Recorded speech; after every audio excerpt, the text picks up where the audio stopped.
going to be a great day. Hope you stick around to the end. Here we go.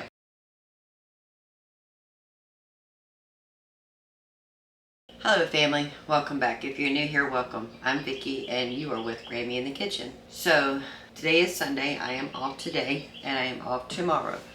But we're going to see what we can get done today. Because I worked so many days this week, we ate all of my frozen pizzas that we made last week. So I went ahead and made the dough. It's actually in the refrigerator doing its rise. But I went ahead and took a pack of my frozen marinated chicken we did last week. Took a pack of the fajita chicken. I have a cup of pinto beans soaking in some water with a splash of apple cider vinegar so they can do its soak, because we're going to have beans and rice tonight also with the chicken, and we're going to make some homemade tortillas. We're going to use those as side bread or flat bread for our dinner. So without further ado, let's get our aprons on and get this day started. So like I said, brown sugar is just 2 ingredients. It's just sugar and molasses. I have organic cane sugar that I get from Azure in the 25-pound bag that I keep in 5-gallon bucket with a gamma lid, but I always keep a container in the kitchen. So we're going to start off with 4 cups of sugar, and we're going to add 4 tablespoons of molasses. That gives me a medium to dark sugar, which is fine. Like I said, I don't worry about making light, medium, or dark brown sugar. I just use whatever comes out of the mixer. So I have the stand mixer with the paddle.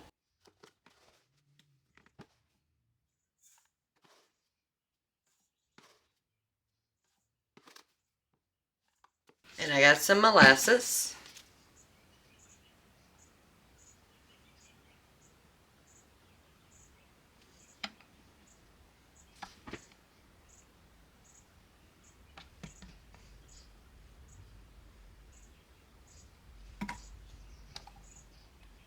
Alright, so I've got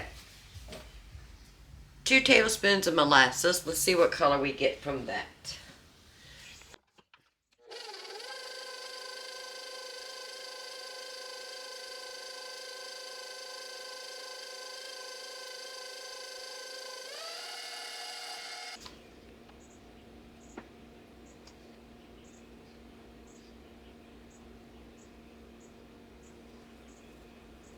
Have you ever heard of the saying, as thick as molasses? That is thick. I do have another quart size in the pantry.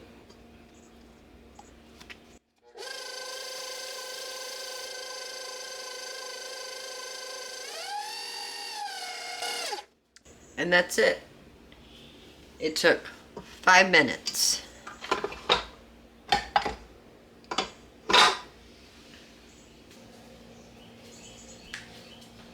So, 5 minutes, 2 ingredients, sugar and molasses.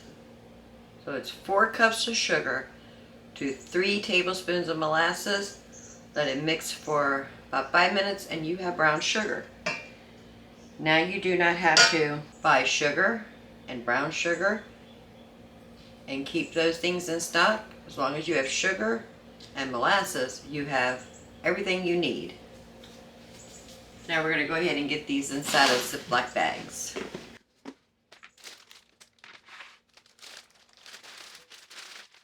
And I just reuse the same Ziploc bags over and over again. And you can keep this in a mason jar if you like, in a bigger Ziploc bag if you like. You just want to make sure you get as much air out of it as you can. So I would say this is a medium to dark.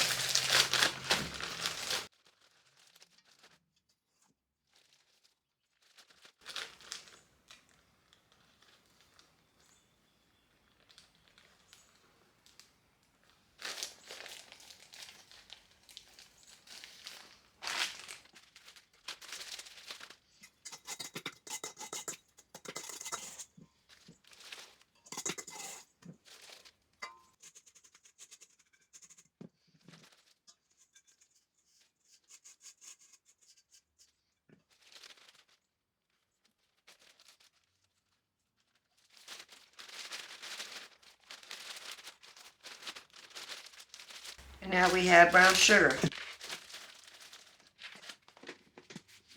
Super easy to make. Super easy, convenient food to have on hand. So I decided I'm going to make an applesauce cake.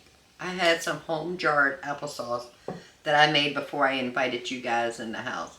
So I have all the ingredients right here in front of me. Let's get started. So in the mixing bowl, I have 1.5 cups of all-purpose flour. I have 1 teaspoon of cinnamon, 3/4 of a teaspoon of baking powder, and 1/4 teaspoon of salt.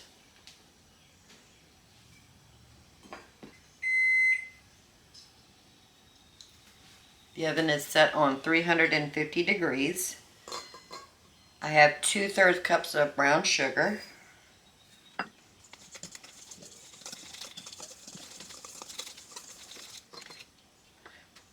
One egg. This is our homemade raw milk yogurt. We're going to do 1/2 cup.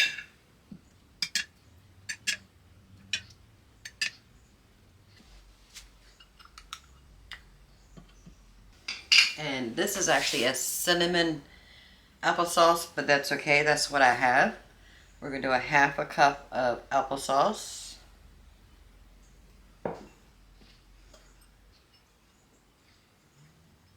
1/3 cup of olive oil. A teaspoon of vanilla. Okay, that's everything.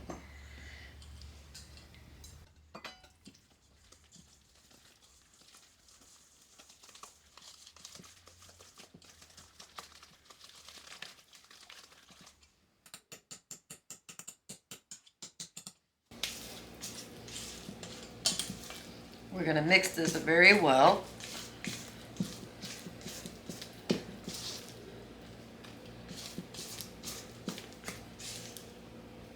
I have a square casserole dish with a little bit of olive oil in here.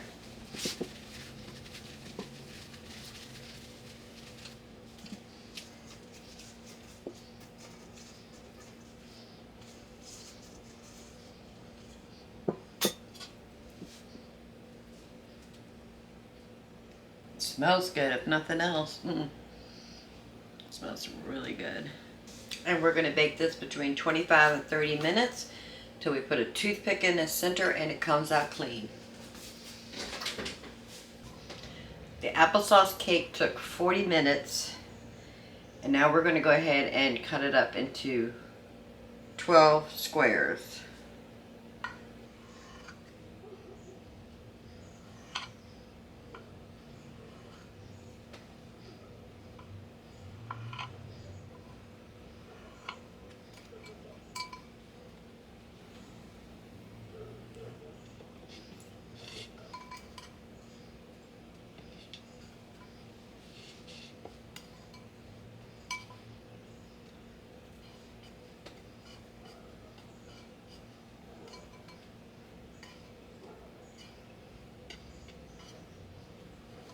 We're just going to make a powdered sugar glaze to go on top.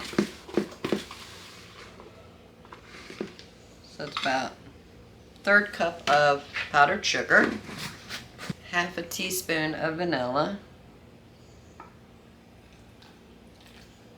and 1/2 teaspoon of milk.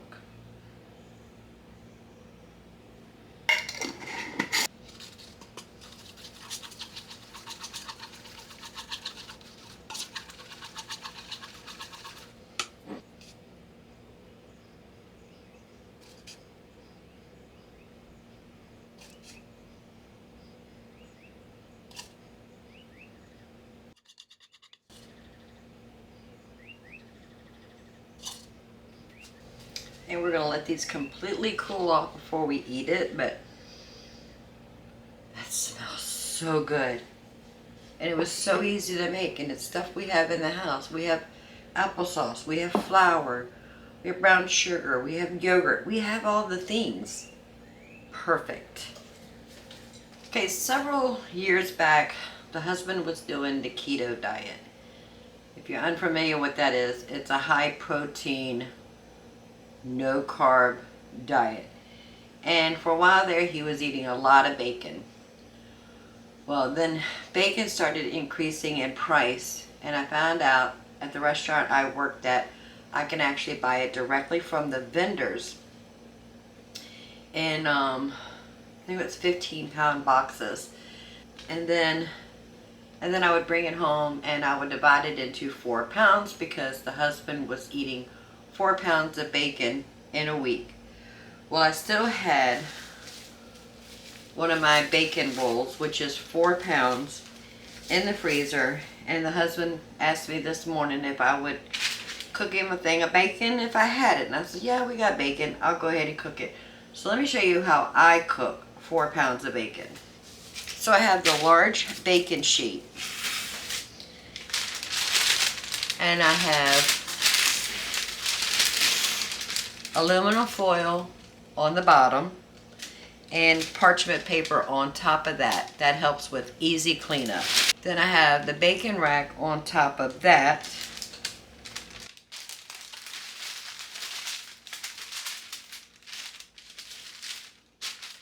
As well as parchment paper on top.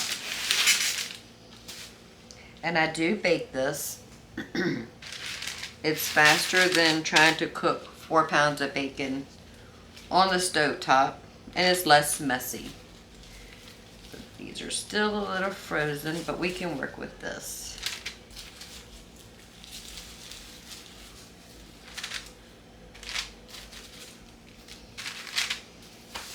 Takes me about 4 or 5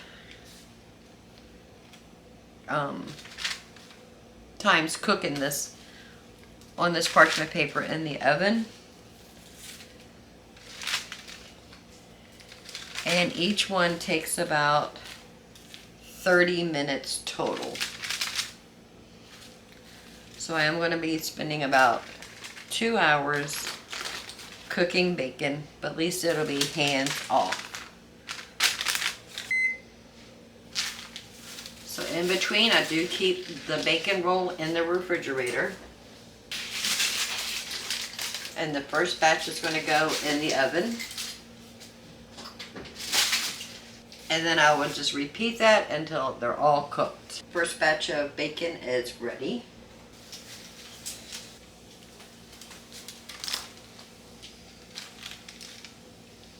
I have a plate with some paper towels on it. Just absorb some of the grease.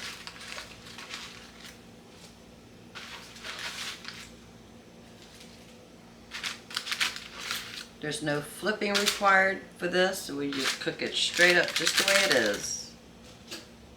I have a measuring cup.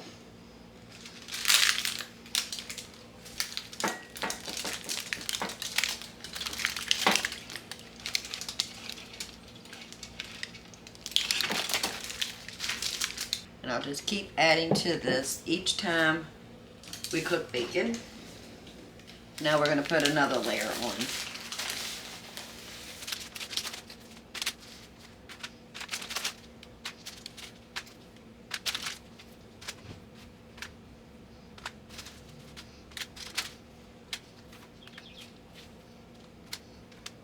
Put this back in the refrigerator. Second one's going to go in the oven. And I'll just repeat the process until the bacon is done. The last of the bacon came out, and that's what 4 pounds of cooked bacon looks like. And that's the bacon grease we had left over. We're actually going to use that with part of our dinner. We're going to make Mexican rice, pinto beans, and our fajita chicken. So let's go ahead and move over here and get it started. First, we're going to get the oven turned on to 350 degrees. I'm going to strain the pinto beans. It's been soaking for about 7 hours. I'm actually going to cook them in the Instant Pot. Got the insert.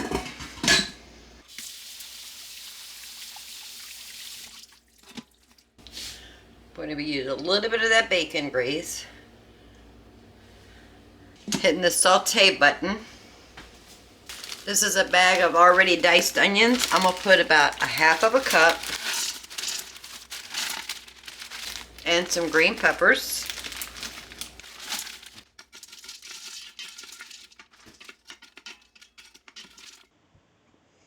We're going to add some salt and pepper.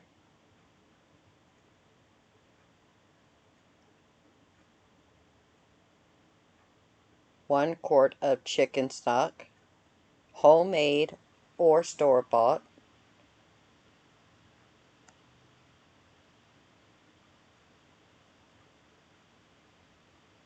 And 1 quart of water. We have our drained beans and rinsed. Lid on, and we're going to hit the bean setting. Now we're going to go ahead and put our chicken in the casserole dish. I'm going to add a little bit of olive oil into the pan.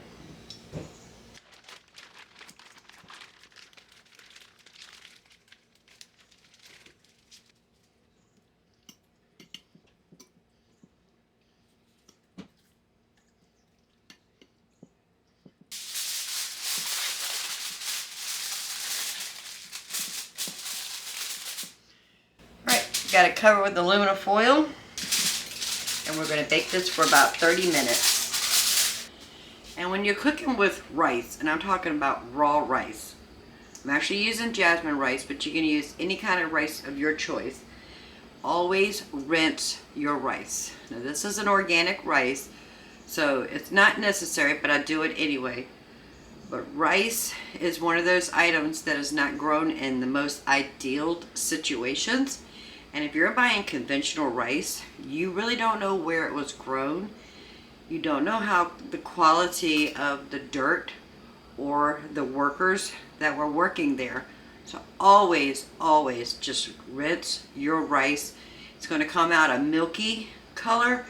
You just keep pouring water through it, swishing it around until the water comes out clear. So we already did that. So again, a little bit of bacon grease, because why not? We have it.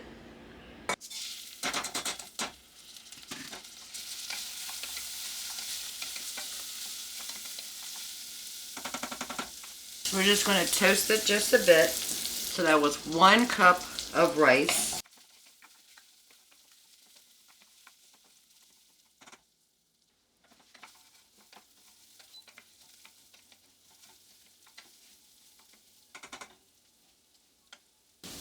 Went ahead and took out 2 frozen tomato paste from the freezer. You know how we save our tomato paste here.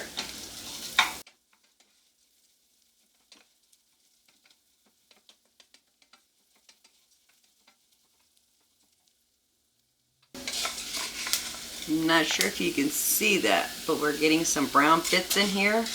That's exactly what we want. Go ahead and add our 2 frozen tomato paste in here. Go ahead and add some pepper and some salt.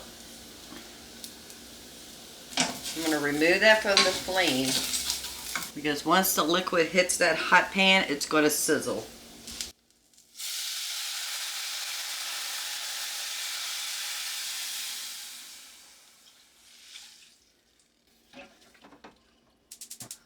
Back on the flame it goes, and now we're just going to cook until the rice is done and the water or the chicken stock has evaporated.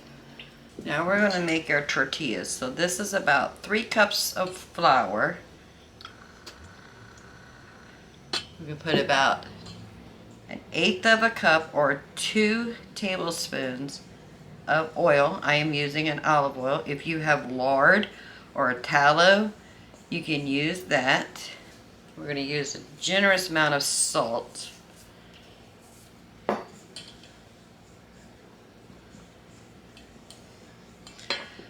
And then we're just going to add enough water till we can get a dough ball out of this.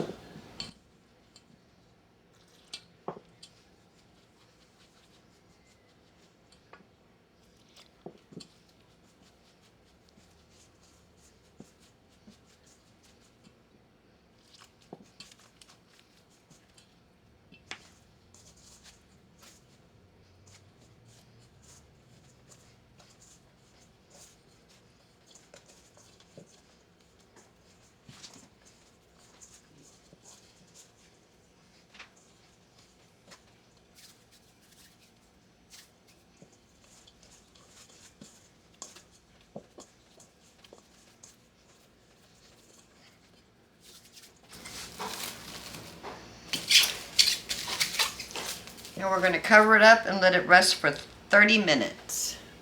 Now when you're making homemade flour tortillas, the best thing is a cast iron skillet. This is actually like a little griddle. I have the flame underneath of it on a medium low heat because the secret is to get that cast iron hot, hot, hot. So I took a Ziploc bag and I just cut it open, left one side together to make it like a hinge. I have my tortilla press, and we have our dough ball.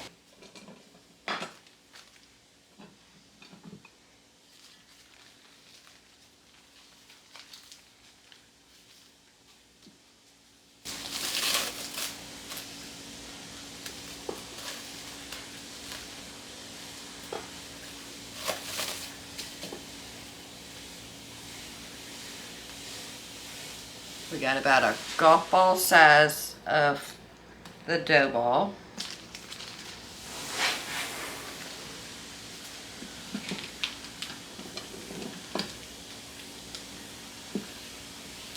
Press it really hard.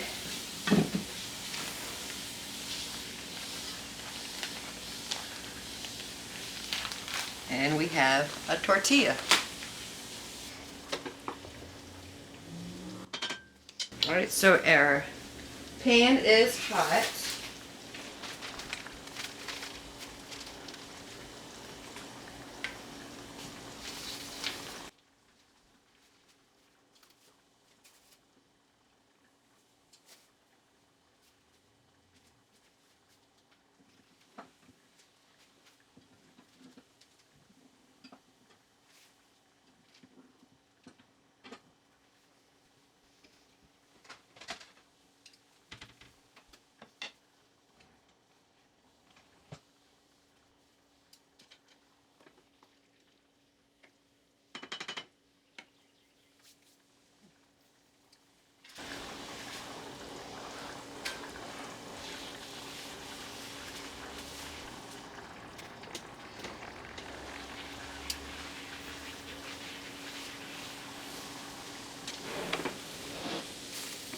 I just made a mess.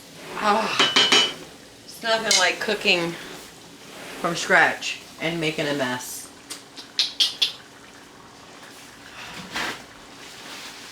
I guess we're cleaning the stove tonight or tomorrow. We're going to cook it until we start seeing some charred bits on it.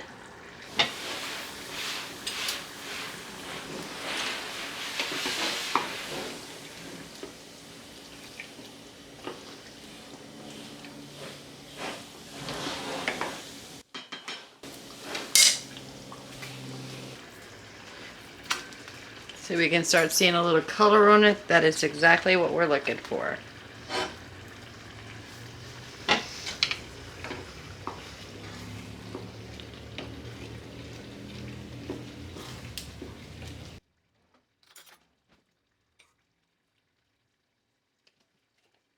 Put a little bit more salt in the rice. A bit more pepper. And I'm going to add a little bit of paprika to the rice. Maybe a quarter of a teaspoon. Beans are done. The rice down way down low. That one is ready. And I do have a plate with a clean towel on it, just so they stay hot.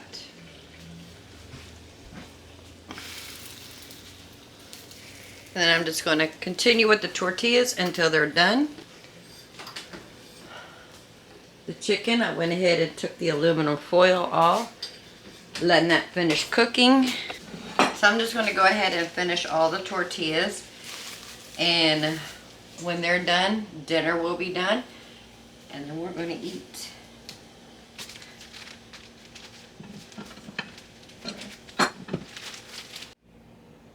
Dinner is ready. Let's get a piece of chicken.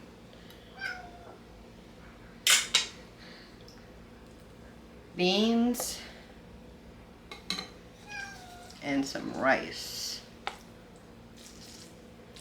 And of course, one of our tortillas.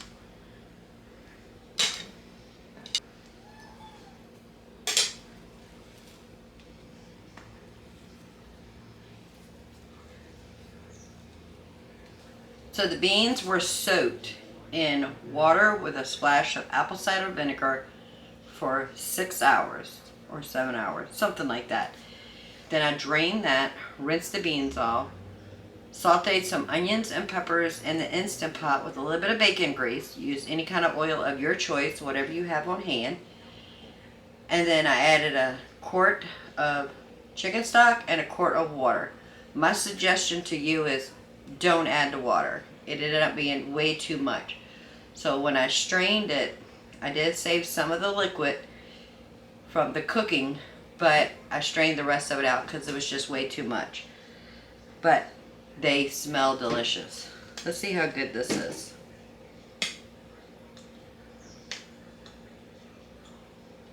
Try a piece of chicken. Mmm. Perfectly seasoned. Mmm. Some rice.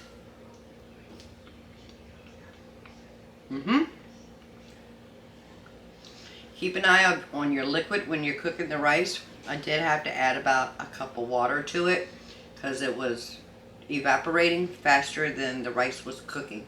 So just keep an eye on the liquid level. And the beans.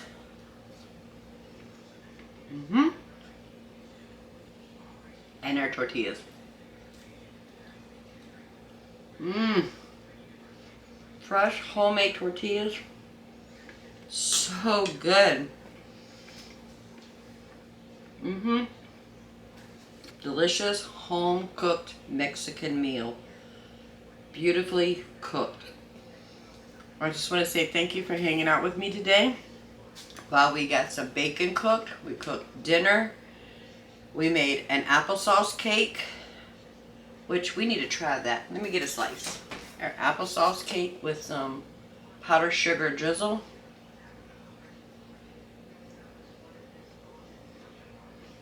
Perfect meal.